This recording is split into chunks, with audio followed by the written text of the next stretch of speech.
تاریخ ہمیں ایک واضح حقیقت سکھاتی ہے کہ اقتدار صرف طاقت سے نہیں ملتا بلکہ اللہ کی طرف سے عطا ہوتا ہے۔ جب کوئی امت ایمان، کردار اور عقیدے میں مضبوط ہو جائے تو اسے دنیا میں قیادت نصیب ہوتی ہے، اور جب یہی اوصاف کمزور پڑ جائیں تو وہی اقتدار چھین لیا جاتا ہے۔ خلافت بھی کوئی سیاسی نعرہ نہیں بلکہ اللہ کی ایک عظیم عطا ہے۔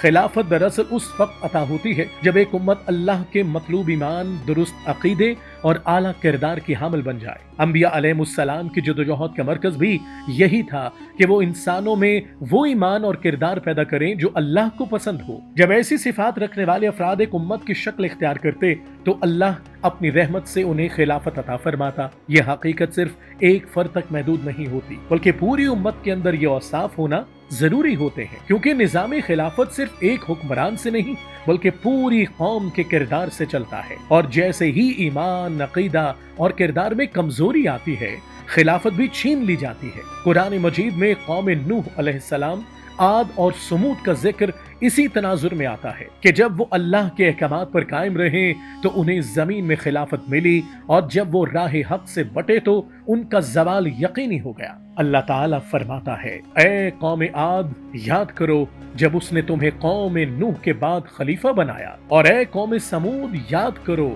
جب کہ اس نے تمہیں عاد کے بعد خلیفہ بنایا۔ تم نے دیکھا نہیں کہ تمہارے رب نے کیا برتاؤ کیا؟ بنی اسرائیل میں حضرت داؤد علیہ السلام کو اللہ نے خلافت سے نوازا، اور یہ خلافت حضرت سلیمان علیہ السلام تک قائم رہی، جیسا کہ قرآن میں ہے، اے داؤد علیہ السلام، ہم نے تم کو زمین میں خلیفہ مقرر کیا، اور داؤد کا وارث سلیمان ہوا۔ یہ تمام حقائق اس بات کا ثبوت ہے کہ خلافت اللہ کی طرف سے ایک انعام ہے اور صرف انہیں ملتا ہے جو اس کے اہل ہوں۔ لیکن آج امت مسلمہ اپنی حالت پر نظر ڈالے تو ایک تلخ حقیقت سامنے آتی ہے۔ خلافت عثمانیہ کے خاتمے کے بعد امت مسلمہ ایک ایسی تقسیم کا شکار ہوئی جس نے اسے کمزور کر دیا۔ آج مسلمان مختلف قومیتوں، سرحدوں اور مفادات میں بٹے ہوئے ہیں۔ فلسطین میں مظلوموں کی چیخیں، ایران میں بڑھتا ہوا دباؤ، لیبیا اور عراق کی تباہی، شام کی جنگ، یہ سب اسی بکھراؤ کا نتیجہ ہے۔ ہر جگہ مسلمان تکلیف میں ہیں، مگر کوئی ایک آواز،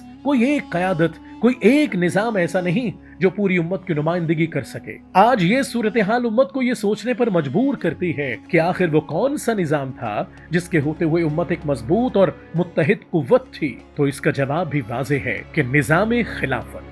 جب تک امت ایک مرکز پر متحد نہیں ہوگی، نہ اس کے مسائل حل ہوں گے اور نہ ہی اسے عالمی سطح پر عزت اور وقار حاصل ہوگا۔ آج کی دنیا میں جہاں طاقت ہی زبان سمجھی جاتی ہے، وہاں ایک مضبوط، متحد اور باصول قیادت کی ضرورت پہلے سے کہیں زیادہ بڑھ چکی ہے۔ خلافت صرف ماضی کی ایک یاد نہیں بلکہ مستقبل کی ایک ضرورت ہے، مگر یہ صرف دعووں سے نہیں آئے گی بلکہ اس وقت آئے گی جب امت مسلمہ اپنے ایمان، کردار اور اجتماعی شعور کو مضبوط کریں گے۔ سوال یہ نہیں کہ خلافت کب آئے گی، سوال یہ ہے کہ کیا ہم خود کو اس کے لائق بنا رہے ہیں، کیونکہ جب امت بدلتی ہے تبھی اللہ اس کی تقدیر بدلتا ہے، اور یہی وہ راستہ ہے جو امت کو دوبارہ عزت، وحدت اور قیادت کی طرف لے جا سکتا ہے۔